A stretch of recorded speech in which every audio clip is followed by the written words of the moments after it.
Hi friends, welcome to my channel. First time ನನ್ನ channel ನೋಡ್ತಾ ಇದ್ರೆ ಸಬ್ಸ್ಕ್ರೈಬ್ ಮಾಡ್ಕೊಳ್ಳಿ ಫ್ರೆಂಡ್ಸ್. ಇವತ್ತು ಬಂದುಬಿಟ್ಟು ದೇವರಿಗೆ ಮುಡ್ಸಿರ್ತೀವಲ್ಲ ಆ ಹೂವನ್ನೆಲ್ಲ ತೊಗೊಂಡಿದ್ದೀನಿ. ಅದರಲ್ಲಿ ಒಂದು ಮನೆಯಲ್ಲೇ ಮಾಡುವಂಥ ಹೋಮ್ ಮೇಡ್ ಧೂಪ ಮಾಡೋಣ ಬನ್ನಿ. ಯಾವ ರೀತಿ ಅಂತ ತುಂಬ ಸುಲಭವಾಗಿ ಮಾಡ್ಕೋಬೋದು.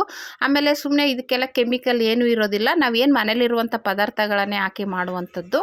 ಅವಾಗ ಏನಾಗುತ್ತೆ, ಮನೆಯೆಲ್ಲ ಒಂಥರ ಘಮ ಘಮ ಅಂತ ಸ್ಮೆಲ್ಲು. ಇವಾಗ ಮಾಮೂಲಿದು ಹಾಕಿದ್ರೆ ಅಷ್ಟು ಬರುತ್ತೆ, ಅಷ್ಟು ಘಮ ಇರಲ್ಲ.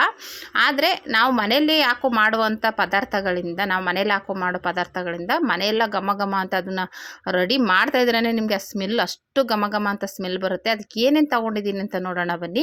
ಮೊದಲನೇದಾಗಿ ಹೂವು ನನ್ನ ಹತ್ರ ಸಣ್ಣ ಸಣ್ಣ ರೋಜ್ ಹೂವು ಮತ್ತು ಸಾಮಂತಿಗೆ ಹೂವು, ಚೆಂಡು ಹೂವು ಎಲ್ಲ ಇತ್ತು. ಎಲ್ಲ ಬಿಡಿಸಿ ಇಟ್ಕೊಂಡಿದ್ದೀನಿ. ದೇವ್ರಿಗೆ ಮುಡಿಸಿರೋದು ವರಲಕ್ಷ್ಮಿ ಹಬ್ಬದಲ್ಲಿ ಅದನ್ನೆಲ್ಲ ತೊಗೊಂಡು ಬಿಡಿಸಿ ಈ ಥರ ಇಟ್ಕೊಂಡಿದ್ದೀನಿ. ಮತ್ತು ಇದಕ್ಕೆ ಬಂದ್ಬಿಟ್ಟು ಕರ್ಪೂರ, ಲವಂಗ, ಏಲಕ್ಕಿಕಾಯಿ, ಒಂದೆರಡು ಪಲಾವ್ ಎಲೆ ಮತ್ತು ಸಾಂಬ್ರಾಣಿನೂ ತೊಗೊಂಡಿದ್ದೀನಿ. ಓಕೆನಾ. ಏಲಕ್ಕಿಕಾಯಿನೂ ಮತ್ತು ಲವಂಗ ಏನಕ್ಕಪ್ಪ ಅಂದರೆ ಸ್ಮೆಲ್ಲು ಘಮ ಘಮ ಅಂತ ಪರಿಮಳ ಬರೋದಕ್ಕೆ. ಮತ್ತು ಕರ್ಪೂರನೂ ಹಾಕಿರ್ತೀವಿ. ಆಮೇಲೆ ಸೊಳ್ಳೆ ಬರಲ್ಲ. ಓಕೆನಾ.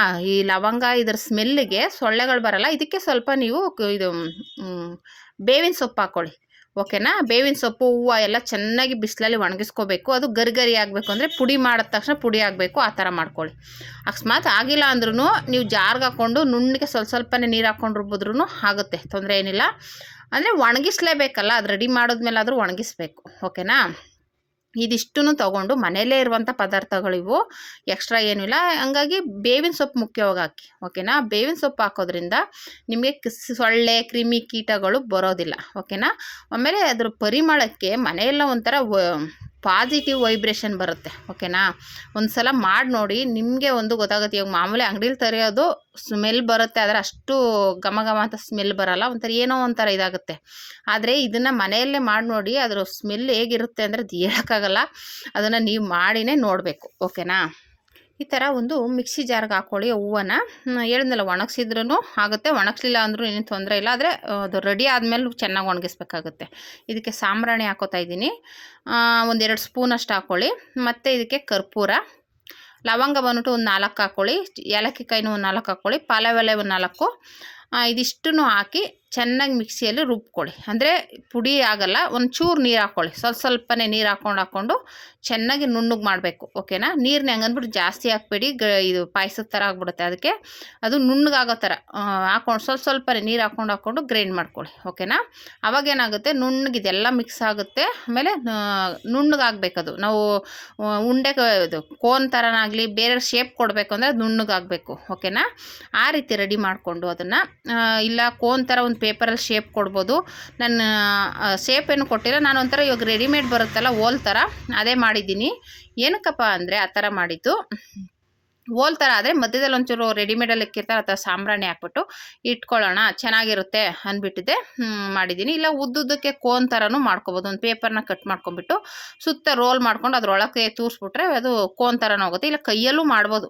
ಈ ಥರ ಆಗುತ್ತೆ ನೋಡಿ. ಒಂಚೂರು ನೀರು ಹಾಕ್ಕೊಂಡು ಮಿಕ್ಸ್ ಮಾಡಿದ್ರೆ ಈ ಥರ ಆಗುತ್ತೆ. ಸ್ವಲ್ಪ ತುಪ್ಪ ಹಾಕ್ಕೊಂಡೆ ಇವಾಗ ಚೆನ್ನಾಗಿ ಮಿಕ್ಸ್ ಮಾಡಿಬಿಟ್ಟು ಇವಾಗ ಅದನ್ನು ಉಂಡೆ ಕಟ್ಕೋಬೇಕು. ಹೇಳಿದ್ನಲ್ಲ, ನಿಮಗೆ ಯಾವ ಶೇಪ್ ಆದರೂ ಕೊಡ್ಬೋದು. ಈಗ ನೀವು ಆಲ್ರೆಡಿ ಸುಮಾರು ವೆರೈಟಿಗಳಿದ್ದಾವೆ ಧೂಪಗಳಲ್ಲಿ ಶೇಪ್ ಕೊಡೋದು. ರೌಂಡ್ ಶೇಪು, ಕೋನ್ ಶೇಪು, ಇಲ್ಲ ಸುಮ್ಮನೆ ಉದ್ದುದ್ದಕ್ಕೆ ರೌಂಡಕ್ಕೆ ಇಡೋದು, ಆ ಥರ ಎಲ್ಲ ತುಂಬ ವೆರೈಟಿಗಳಿದ್ದಾವೆ. ಇದು ನಾನು ತರ್ತಾ ಇದ್ದು ಒಂದು ಸ್ವಲ್ಪ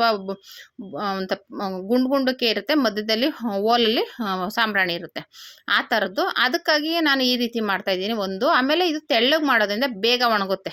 ಹಂಗಾಗಿ ಈಗ ಸ್ವಲ್ಪ ಮೋಡ ಇರೋದ್ರಿಂದ ತೆಳ್ಳಗೆ ಮಾಡಿದಾಗ ಏನಾಗುತ್ತೆ, ಒಳಗಡೆ ಎಲ್ಲ ಬೇಗ ಒಣಗಲಿ ಅನ್ನೋದಕ್ಕೋಸ್ಕರ ನಾನು ಸಣ್ಣದಾಗಿ ಮಧ್ಯದಲ್ಲಿ ಓಲ್ ಥರ ಇಟ್ಟು ಮಾಡ್ತಾಯಿದ್ದೀನಿ. ನಾನು ಇಲ್ಲಿ ಮಾಡ್ತಾಯಿದ್ದೀನಲ್ಲ ಆ ಥರ ಸುಮ್ಮನೆ ರೌಂಡ್ ಮಾಡೋದು, ಮಧ್ಯದಲ್ಲಿ ಓಲ್ ಮಾಡೋದು, ಸುತ್ತ ಶೇಪ್ ಕೊಡೋದು.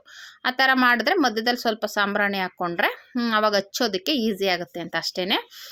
ಈ ಥರ ರೆಡಿ ಮಾಡ್ಕೊಳ್ಳಿ. ನಾನು ಇದೇ ಶೇಪ್ ಕೊಡಿನಲ್ಲ, ನಿಮ್ಗೆ ಯಾವ ಶೇಪ್ ಬೇಕಾದರೂ ನಾನು ಹೇಳ್ದಂಗೆ ಕೋನ್ ಶೇಪ್ ಕೊಡಿ, ಇಲ್ಲ ರೌಂಡ್ ಶೇಪು, ಇಲ್ಲ ಉದ್ದುದ್ದಕ್ಕೆ ರೌಂಡಾಗಿ ಒಂದೇನಾದರೂ ರೌಂಡ್ ಶೇಪಲ್ಲಿ ತೊಗೊಂಡು ಆ ಥರ ಸುಮಾರು ಶೇಪ್ಗಳಿದ್ದಾವೆ.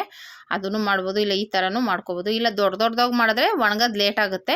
ನಾನು ಚಿಕ್ಕದಾಗೆ ಮಾಡ್ತಾಯಿದ್ದೀನಿ. ಏನಕ್ಕಪ್ಪ ಅಂದರೆ ಬೇಗ ಒಣಗಲಿ, ಮೋಡ ಬೇರೆ ಇದೆಯಲ್ಲ ಅದಕ್ಕೋಸ್ಕರ. ಹಂಗಾಗಿ ನೀವು ಅಷ್ಟೇ ನಿಮ್ಗೆ ಯಾವ ಸೈಜಲ್ಲಿ ಬೇಕು ಅದು ಮಾಡ್ಕೋಬೋದು. ಈ ಥರ ಮಾಡಿಕೊಂಡ್ರೆ ಒಣಗಿದ್ಮೇಲೆ ಮಧ್ಯದಲ್ಲಿ ಒಂಚೂರು ಸಾಂಬ್ರಾಣಿ ಹಾಕಿಟ್ಬಿಟ್ರೆ ನೀವು ಹಚ್ಚೋದಕ್ಕೂ ಈಸಿ ಆಗುತ್ತೆ, ತುಂಬ ಚೆನ್ನಾಗಿರುತ್ತೆ. ನಾನು ಹೇಳ್ದಂಗೆ ಇದನ್ನು ನೀವು ದೇವ್ರ ಹತ್ರನೇ ಹಚ್ಚಬೇಕು ಅಂತೇನಿಲ್ಲ. ಇವಾಗ ಸೊಳ್ಳೆಗಳಿರುತ್ತೆ ಸಂಜೆ ಟೈಮಲ್ಲಿ, ಆಗ ಒಂದೊಂದು ಹಚ್ಚಿ ಅವಾಗೇನಾಗುತ್ತೆ ಕೀಟಗಳು ಸೊಳ್ಳೆ ಆಗಲಿ ಇನ್ನು ಬೇರೆ ಬೇರೆ ಕೀಟಗಳಾಗಲಿ ಆ ಘಮ ಘಮ ಅನ್ನೋ ಸ್ಮೆಲ್ಗೆ ಆ ಪರಿಮಳಕ್ಕೆ ಎಲ್ಲ ಆಚೆ ಹೋಗುತ್ತೆ ಓಕೆನಾ. ಆಮೇಲೆ ಮನೆಯೆಲ್ಲ ಒಂಥರ ಪಾಸಿಟಿವ್ ಎನರ್ಜಿ ತುಂಬಿಕೊಳ್ಳುತ್ತೆ. ಯಾಕೆಂದರೆ ನಾವು ಇದರಲ್ಲಿ ಹಾಕಿರೋದು ಕೆಮಿಕಲ್ ಏನೂ ಹಾಕಿಲ್ಲ. ಲವಂಗ, ಏಲಕ್ಕಿಕಾಯಿ ಮತ್ತು ಮುಖ್ಯವಾಗಿ ಬೇವಿನ ಸೊಪ್ಪು ಹಾಕಿದ್ದೀನಿ. ಅದನ್ನು ಮಿಸ್ ಮಾಡದೆ ಹಾಕ್ಕೊಳ್ಳಿ, ನಾನು ಅದು ವೀಡಿಯೋ ಮಾಡೋಕ್ಕಾಗಲಿಲ್ಲ ಬೇವಿನ ಸೊಪ್ಪನ್ನ ಓಕೆನಾ.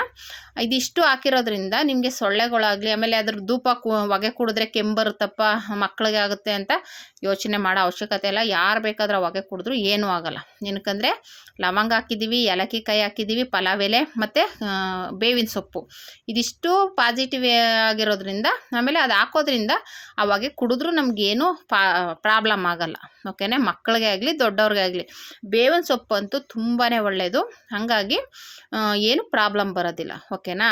ಅದು ಗ್ಯಾರಂಟಿ ಹೇಳ್ಬೋದು. ಯಾಕೆಂದರೆ ನಾವು ಕಣ್ಣೆದ್ರಿಗೆ ನೋಡ್ತಾ ಇದ್ದೀವಲ್ಲ, ಬೇರೆ ಬೇರೆ ಏನು ಹಾಕಿಲ್ಲದೆ ಇರೋದ್ರಿಂದ ಮುಖ್ಯವಾಗಿ ಬೇಕಾಗಿರೋದು ಹಾಕಿರೋದ್ರಿಂದ ಏನು ಪ್ರಾಬ್ಲಮ್ ಆಗೋಲ್ಲ.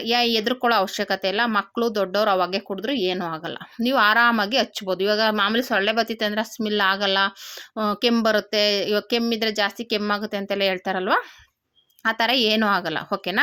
ನೀವು ಈ ಥರ ಇದನ್ನು ರೆಡಿ ಮಾಡಿಕೊಂಡು ಚೆನ್ನಾಗಿ ಒಣಗಿಸ್ಬೇಕು. ಮೇನ್ ಅದಕ್ಕೆ ಈ ಥರ ನಾನು ಓಲ್ ಮಾಡಿದ್ದೀನಲ್ಲ ಅದಕ್ಕೆ ಸಾಂಬ್ರಾಣಿ ಹಾಕೋತಾ ಇದ್ದೀನಿ. ಈ ಥರ ಹಾಕ್ಬಿಟ್ಟು ಒಣಗಿದ್ಮೇಲೆ ಅದು ಟಣ್ ಟಣ್ ಅಂತ ಸೌಂಡ್ ಬರಬೇಕು. ಆಮೇಲೆ ಇನ್ನೊಂದು ಅಂದರೆ ನೀವು ಹಚ್ಚಿದಾಗ ಅದು ಸರಿಯಾಗಿ ಉರಿತಾ ಇಲ್ಲ ಅಂದರೆ ಅವಾಗ ತಿಳ್ಕೊಂಬಿಡಿ ಅದು ಒಣಗಿಲ್ಲ ಸರಿಯಾಗಿ ಒಳಗಡೆ ಅಂತ. ಆವಾಗ ಇನ್ನೂ ಚೆನ್ನಾಗಿ ಬಿಸಿಲಲ್ಲಿಟ್ಟು ಚೆನ್ನಾಗಿ ಒಣಗಿಸಿ. ಅವಾಗ ಏನಾಗುತ್ತೆ ಅದು ಚೆನ್ನಾಗಿ ಹೊಗೆ ಬರುತ್ತೆ ಓಕೆನಾ. ಒಣಗಿಲ್ಲ ಅಂದರೆ ಹಂಗಾಗುತ್ತೆ. ಚೆನ್ನಾಗಿ ಒಣಗಿದ್ರೆ ಹೊಗೆ ಆರಾಮಾಗಿ ಬರುತ್ತೆ, ಏನು ತೊಂದರೆ ಏನಿಲ್ಲ ಓಕೆನಾ. ಈ ರೀತಿ ಕೂಡ ನೀವು ರೆಡಿ ಮಾಡಿಕೊಂಡು ಹೋಮ್ ಮೇಡ್ ಧೂಪನ ರೆಡಿ ಮಾಡ್ಕೋಬೋದು. ಅದು ವೇಸ್ಟಾಗಿ ಬಿಸಾಕುವಂಥ ಹೂಗಳಿಂದನೇ ಮಾಡ್ಕೋಬೋದು.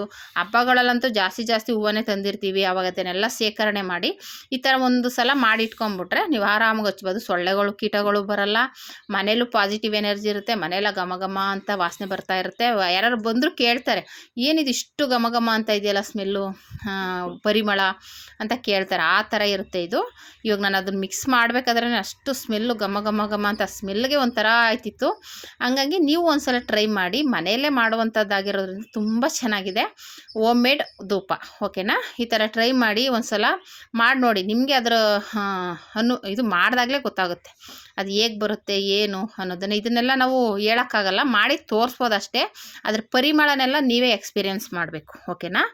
ಈ ರೀತಿ ಟ್ರೈ ಮಾಡಿ ಫ್ರೆಂಡ್ಸ್. ಹೇಗೆ ಬಂತು ಅಂತ ಕಮೆಂಟ್ ಮಾಡಿ ಓಕೆನಾ. ಈ ವಿಡಿಯೋ ಇಷ್ಟ ಆದರೆ ಲೈಕ್ ಮಾಡಿ, ಶೇರ್ ಮಾಡಿ, ಕಮೆಂಟ್ ಮಾಡಿ. Thank you for watching.